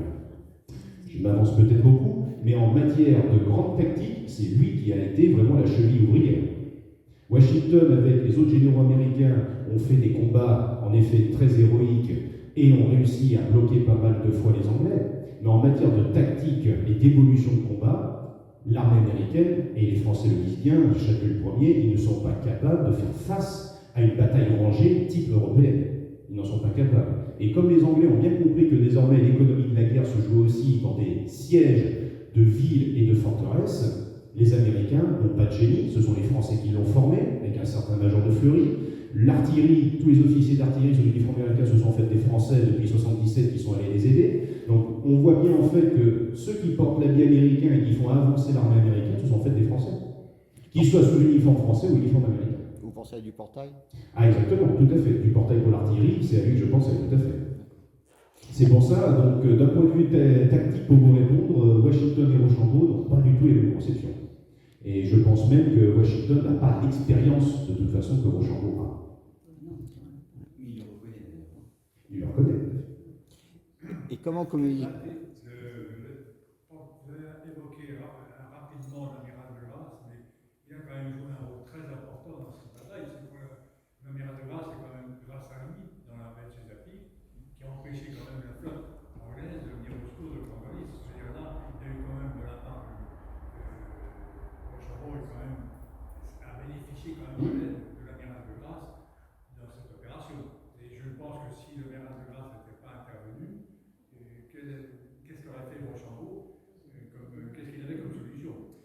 à fait. Vous avez entièrement raison. Allez, c'est pour ça que Rochambeau, vous voyez, et je vais remonter un peu le temps, en 1780, au fameux hiver 80-81, qui est donc le moment où personne ne bouge, c'est-à-dire où chacun, entre guillemets, passe ses vacances, en fait, il fait du renseignement. Rochambeau, en fait, quand il donne l'autorisation à ses officiers de partir en pseudo-vacances, voir les Américains, certes, ils vont prendre du bon temps, c'est le but des vacances, mais ils vont aussi observer le terrain. C'est-à-dire que quand ils vont revenir, ils vont faire un rapport à Rochambeau. Pendant ce temps-là, que fait Rochambeau? Je vous rappelle aussi, vous savez que l'amiral de Ternay meurt de maladie en 1780, et en 1780, il ne peut s'appuyer sur le capitaine de vaisseau Destouches, qui est un très bon officier de marine, qui a des très bonnes idées, mais en effet, avec le peu de navires qu'on a, on ne va pas aller bien loin. Donc, que fait Rochambeau pendant ce temps-là? Il écrit énormément de lettres, donc, aux différents gouverneurs, notamment Saint-Domingue, parce que là-bas, nous avons encore des troupes que l'amiral d'Estaing avait laissées après Savannah, qui sont potentiellement mobilisables, mais Rochambeau, en fait, a beaucoup d'échanges avec le gouverneur de Saint-Domingue, justement, combien de navires, quand vous pouvez venir, etc. Donc, en fait, vous avez une correspondance qui va, en fait, de janvier jusqu'à peu près le mois de mars 81, qui va sans cesse naviguer entre le gouverneur de Saint-Domingue, qui va aussi répercuter aux différents donc, amiraux ou français, officiers de marine français présents dans le secteur, pour voir quelles sont les opportunités. Vous avez aussi la tentative de descente sur la Charlie, qui est justement laissée de côté avec l'amiral de Guichin. C'est-à-dire, en fait, on va avoir ici chez Rochambeau également un facteur aléatoire et chance, mais quand même qui va être provoqué. C'est-à-dire que c'est anticipé. Rochambeau sait très bien que lui ne peut pas rester à Newport, c'est certain. Et la Chesapeake a toujours été ciblée, et cela, on le doit grâce à l'amiral d'Estaing, qui avait déjà fait quelques reconnaissances avec plusieurs officiers, et qui avait envoyé des rapports à Paris pour dire là, il y a quelque chose qui est jouable parce qu'il y a suffisamment de profondeur pour pouvoir éventuellement faire soit un débarquement, soit faire une opération militaire qui peut libérer toutes les colonies du Sud américain. Donc vous voyez, Rochambeau ne va pas dans un terrain inconnu en fait. C'est quelque chose de connu et c'est une option. Et l'option après de savoir pourquoi en effet De Grasse a eu la chance de venir, ça c'est tout simplement parce que Rochambeau est de bons relais à Saint-Domingue. Tout passait par Saint-Domingue et au Cap, et à tel point pour vous dire que Rochambeau en était très conscient, c'est que quand l'amiral de Ternay meurt, l'état-major français se retrouve idiot pendant une semaine parce qu'ils n'ont pas le code pour déchiffrer les lettres du code secret de la marine. Ternay est mort avec. Donc de ce fait, on ne savent pas. Bon, même Destouches, qui est son bras droit, ne s'en sait rien. Le major général des armées navales n'en sait strictement rien non plus. Donc c'est-à-dire que c'est très embêtant parce que l'amiral de Ternay lui-même communiquait avec ses homologues dans ces îles. Et donc pendant une semaine, eh bien, Rochambeau est perdu parce qu'il reçoit des lettres, mais il ne peut pas les décoder. Donc en fait, il avait toute une discussion qui était déjà préétablie. La seule solution qu'il voyait déjà lui dans un premier temps, il voyait l'économie. C'était l'argent son problème. L'argent était le nerf de la guerre, ça c'est tellement vrai depuis l'Antiquité, il voulait d'abord de l'argent. Et après, les renforts, c'était Saint-Simon. Et Saint-Simon, comme vous le savez peut-être, a mené plusieurs opérations, pendant ce temps-là, également dans les Antilles contre les Anglais. Donc lui-même n'était pas non plus disponible à certains moments. Donc quand Rochambeau, en fait, entame sa descente, en fait, il joue un coup de poker. Il sait que la flotte française doit venir, De Grasse a rallié en partie avec le reste de la flotte au nord. Bien sûr, il était arrivé, De Barras était arrivé au nord avec des bonnes nouvelles, comme quoi le ministre Castres acceptait de lancer une opération. Vous aviez déjà la fameuse stratégie de cabinet à Paris, qui avait elle-même planifié de son côté une deuxième opération. En fait, pour les Amériques, vous aviez 4 opérations. Et elles sont dans les cartons du ministère, justement, de la guerre, j'ai pu les observer, et elles sont assez audacieuses. Pour certaines d'entre elles, elles relèvent même presque, on va dire, d'une opération commando que même au XXe siècle, on n'aurait pas pu réaliser. En revanche, vous avez 2 opérations très intéressantes qui sont très proches, en fait, de celles que va mener Rochambeau avec De Grasse et la Chesapeake. Ce sont 2 opérations très très proches. Et De Grasse avait donné à De Grasse notamment toute latitude en lui donnant juste une obligation, c'est de lui dire, à partir de la fin octobre, tu dois être rentré à ta base. Parce qu'après c'est l'hiver et il y a des problèmes avec les vents et les courants marins pour pouvoir être en sécurité par rapport à la flotte anglaise. Donc vous voyez les options, mais c'est bien Rochambeau qui, à force d'abreuver de correspondance Saint-Domingue, d'également avec Ternay, et ensuite donc Destouches qui a réussi à, finalement avec son code le récupérer par une affaire pareille, complètement ubuesque, qui a le cap, un bateau est passé à travers les îles anglaises pour ramener le code. Je vous laisse imaginer s'il était tombé aux mains des Anglais, ce bateau, pour pouvoir justement de nouveau communiquer. Donc ça s'est fait en fait, vous avez plein de facteurs chance qui ont joué, et qui ont permis de maintenir la communication et donc de faire ce ralliement. Clairement, et je suis d'accord avec vous, et cette opération est exceptionnelle parce que Rochambeau a réussi à se mettre d'accord avec la marine, ce qui n'était pas gagné dans les armées d'Ancien Régime, que ces deux entités puissent collaborer ensemble.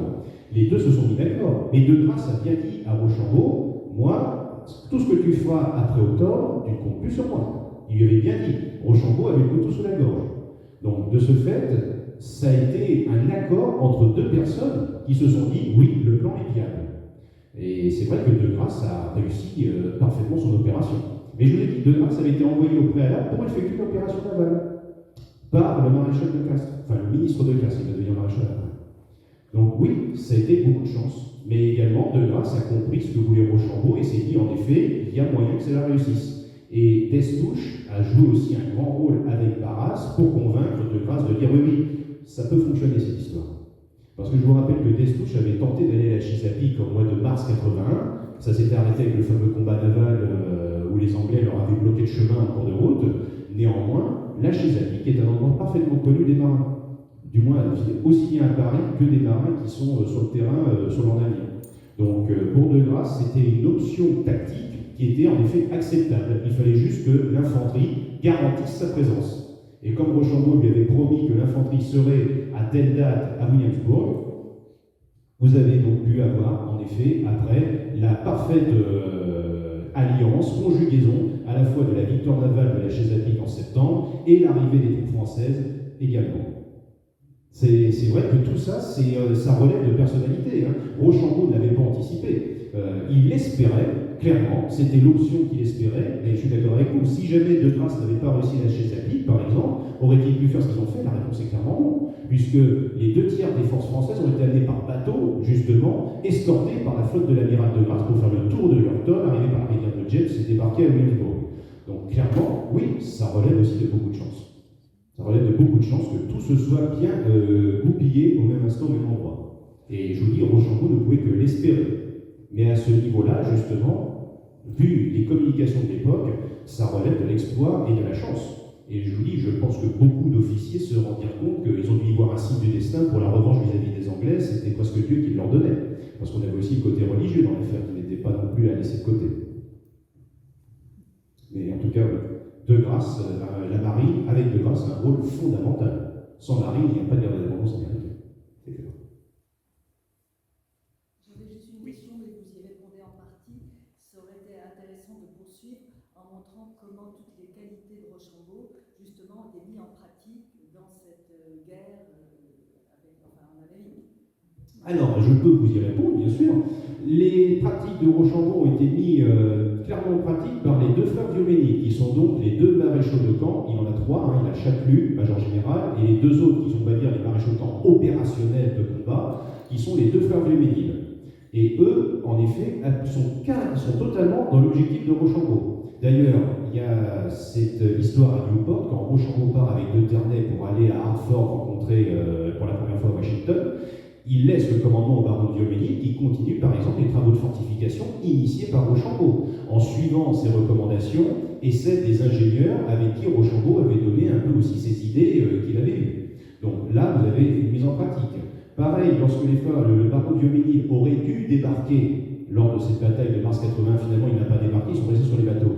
Néanmoins, il avait abordé les navires, appliqué justement, il avait modifié, il avait ce même esprit que Rochambeau de se dire la théorie d'ordonnance c'est bien, mais elle n'est pas adaptée au terrain dans lequel j'ai évolué, donc je vais la modifier. Et Rochambeau l'a très bien vu, parce qu'il a aussi entraîné ses troupes à faire des simulacres de guerre à Newport. Ils en ont fait 3. Et justement, les frères Vioménil, chacun leur tour, étaient l'ennemi de Rochambeau pour voir comment il réagissait. Et c'était justement là aussi une manière pour Rochambeau de les former à sa pensée, histoire de dire que, bon, essayez de me vaincre, et puis on verra, bon, on rediscutera. Donc il a vraiment mis en pratique, mais comme je le disais, plus à un échelon supérieur.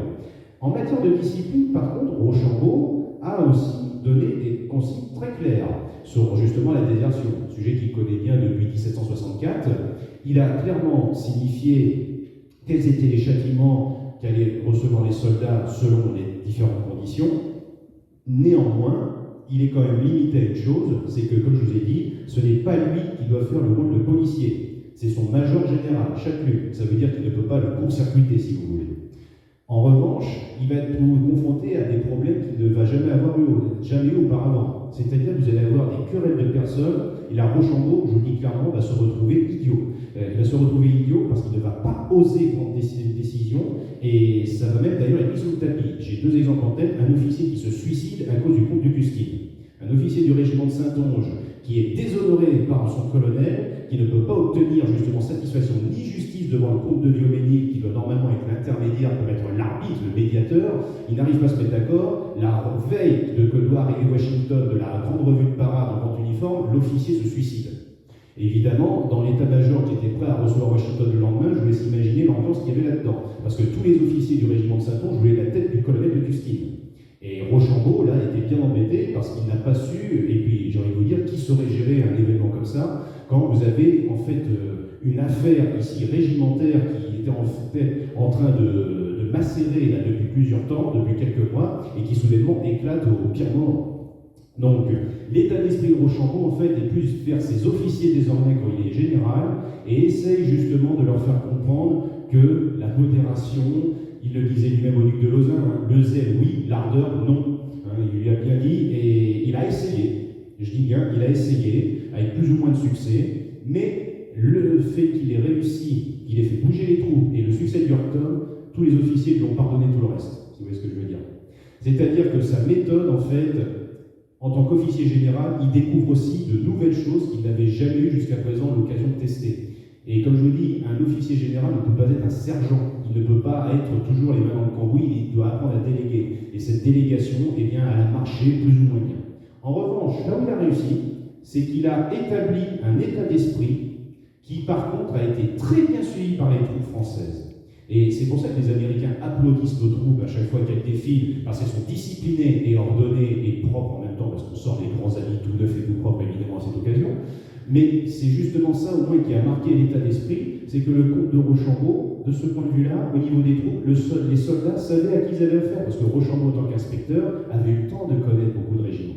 Donc vous voyez, il n'était pas un inconnu non plus dans le paysage, et ça a beaucoup aidé. Si vous voulez, c'est plus en fait la reconnaissance des dernières années qui ont fait le travail pour lui. Il a sa réputation qui le précède, et donc ça a beaucoup fait en fait pour lui sans qu'il ait besoin forcément de s'impliquer. Et comme je vous dis, les rares fois où il a dû s'impliquer, ça n'a pas été facile à gérer. Parce que vous êtes le seul à décider. Si jamais vous discréditez un de vos officiers, c'est fini pour vous en matière de confiance dans l'armée. Comment communiquait Rochambeau avec Washington? Est-ce qu'il parlait anglais? Est-ce qu'il avait des interprètes?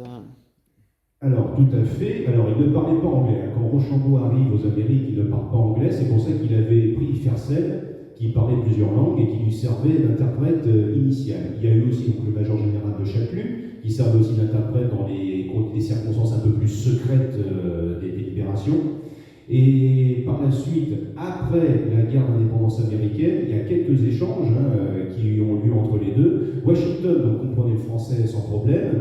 Après, est-ce que Rochambeau commençait à comprendre un peu l'anglais? Certainement qu'à force, oui, il devait comprendre quelques mots, mais pour tout ce qui relevait, on va dire, de la tactique ou du détail, il avait besoin d'un traducteur. C'est certain, pendant la campagne en tout cas, c'est certain.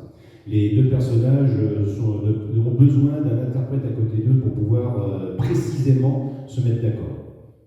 Dans le quotidien, ça fonctionnait très bien, puisque dans le quotidien, les deux armées se côtoyaient, et puis les officiers supérieurs aussi. Il y avait eu du langage qui se passait. La langue, quand même, il y avait une communication qui s'établissait. Mais dans le détail, pour la période américaine, c'est quand même pour Rochambeau plus difficile. Et il ne faut pas oublier une chose, c'est que les rencontres avec Washington sont en fait plus rares qu'on ne le pense. Il communique beaucoup par écrit, mais en fait, les lettres sont traduites. Alors, soit elles arrivent en français directement à l'état-major de Washington, où là, donc, il a un de ses officiers qui sert d'interprète, alors ça peut être Lafayette ou n'importe quel autre officier, ou à l'inverse, quand c'est Washington qui écrit en anglais à Rochambeau, c'est son secrétaire, très certainement, qui le lui traduit, ou Fersen, potentiellement. Ça, c'est certain.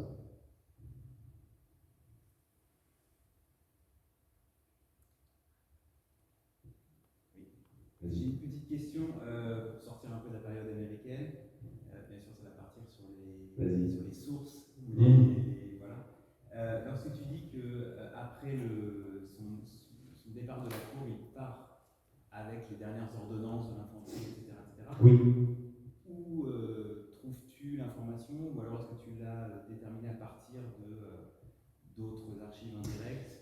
Alors, concernant en effet, quand il est au régiment de la Marche, en effet, ça c'est ce moment-là. Ça, je l'ai déterminé en fait de manière indirecte par rapport aux différentes sources des séjours versaillais en fait des officiers. Les colonels, quand ils sont invités à la cour, sont toujours en fait aussi invités à se présenter au ministre de la guerre. C'est, on va dire, un petit peu le passage obligatoire de l'opération. Et à ce niveau-là, donc, ils sont reçus, ils sont jugés, il y a des réceptions qui sont faites, et c'est aussi l'occasion pour échanger avec les colonels. C'est en fait, à cette période, comme il n'y a pas d'inspection en fait prédéterminée avec une hiérarchie qui va être, on va dire, post-guerre de 7 ans beaucoup plus établie, c'est aussi pour le ministre la manière directe de discuter. Donc Rochambeau, je sais que par recoupement d'autres sources avec d'autres officiers qui ont été à peu près dans la même période, dans les mêmes endroits, ils le disent tous, ils en profitent pour récupérer un peu les informations qui traînent. Il n'y a pas de source précise qui disent clairement qu'il a récupéré tel document. C'est en fait une habitude. Et Rochambeau l'a nécessairement fait quand on voit après les résultats et qu'il est mis en avant. C'est-à-dire que non seulement il les a pris, mais il les a appliqués. Donc ça, il ne les a pas sortis de nulle part. Parce que les ordonnances aussi à l'époque sont très peu nombreuses, imprimées j'entends, et beaucoup sont en fait rédigées. Beaucoup de manuscrits. C'est-à-dire qu'en fait aujourd'hui, ces sources sont disparues au gré de l'histoire ou des conservations, ou alors exceptionnellement conservées dans un fonds privé. Et il y a quelques fonds privés là, que j'avais vus à la BNF Richelieu notamment, qui remontaient à 64 et les années 50, où des compilations d'ordonnances écrites, et c'était bien dit, ne sont pas imprimées, étaient faites en fait par le ministre et copiées en plusieurs exemplaires par les commis de la guerre et envoyées aux différents officiers, aux différents gouverneurs militaires de province. Mais un officier ou un colonel qui vient se présenter à la cour peut les récupérer en avance, au lieu d'attendre que son gouverneur général militaire les lui fasse passer avec un an de retard, ou que sais-je encore, ou peut-être jamais aussi des fois.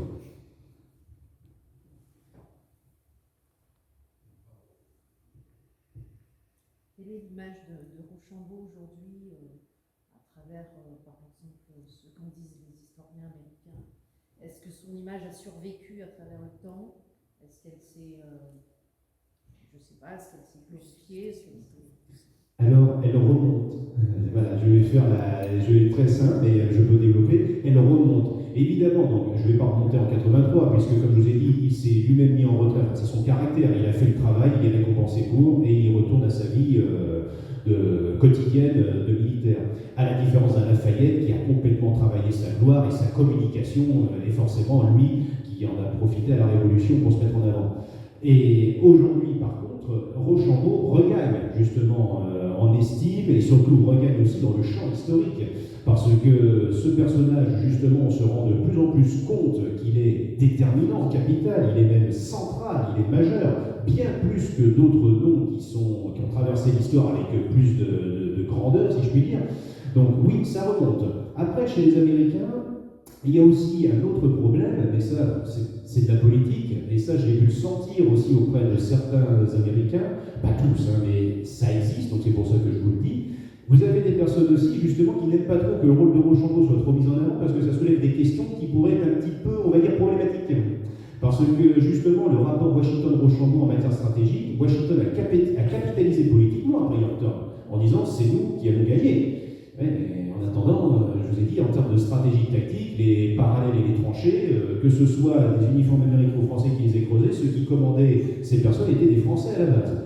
Donc vous avez quand même, on va dire aussi, vis-à-vis de la France, ça voudrait dire politiquement aujourd'hui, si vous mettez trop Rochambeau en avant, que les Américains devraient aussi reconnaître politiquement que la France a été quand même un acteur plus que majeur, aussi bien sur la gloire militaire que sur tout simplement l'obtention de l'indépendance. Parce qu'on pourrait aussi aborder le côté financier de cette guerre.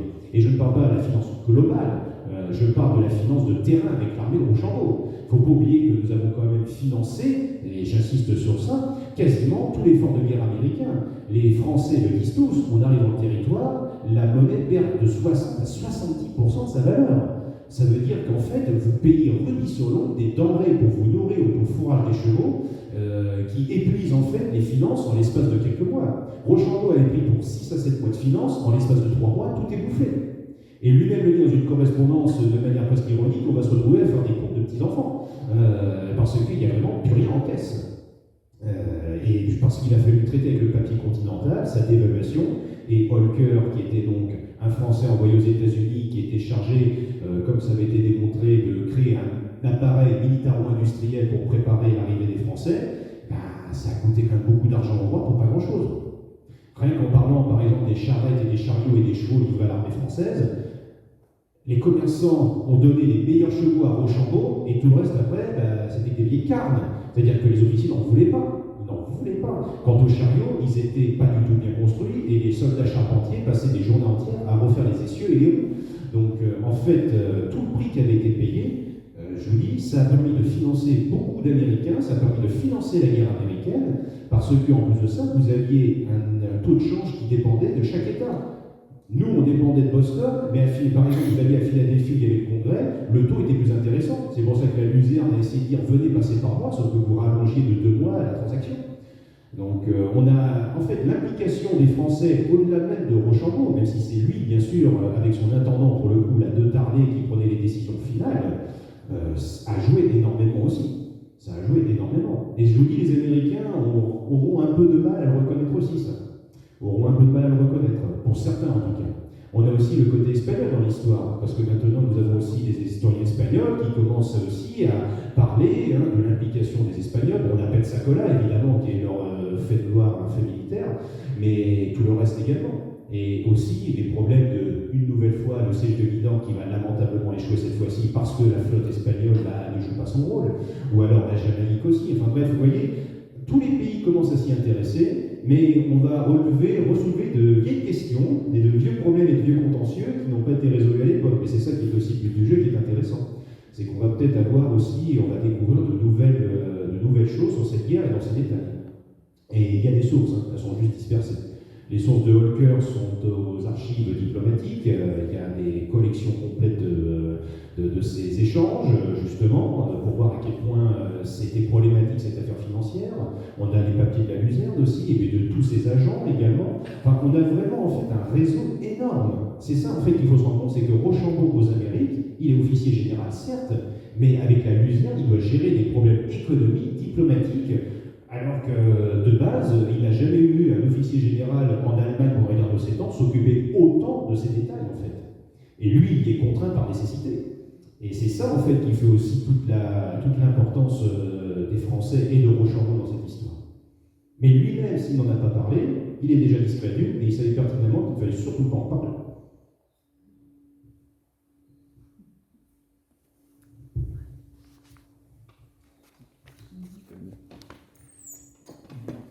Pour le mot de la fin.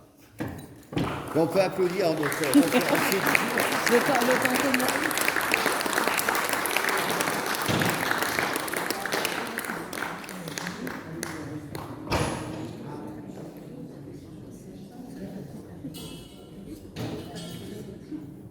Bien, merci Arnaud pour cette conférence. On voit bien l'historien est passionné.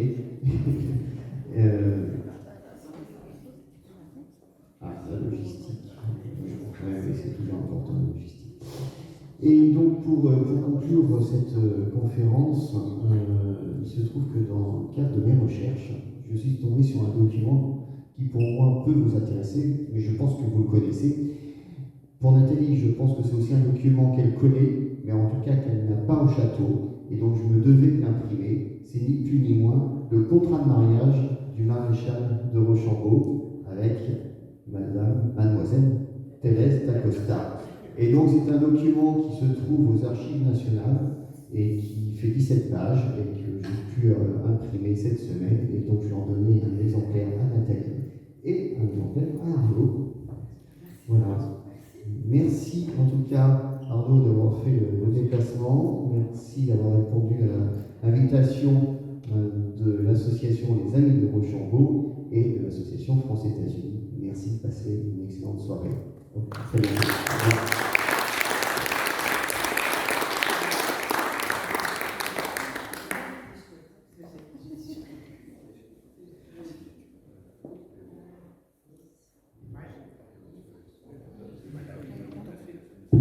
C'est très silencieux.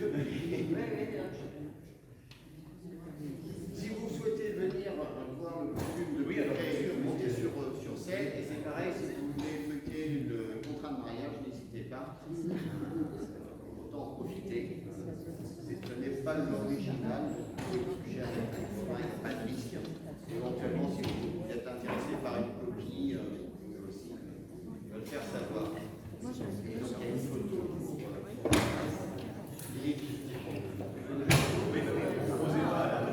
Ah,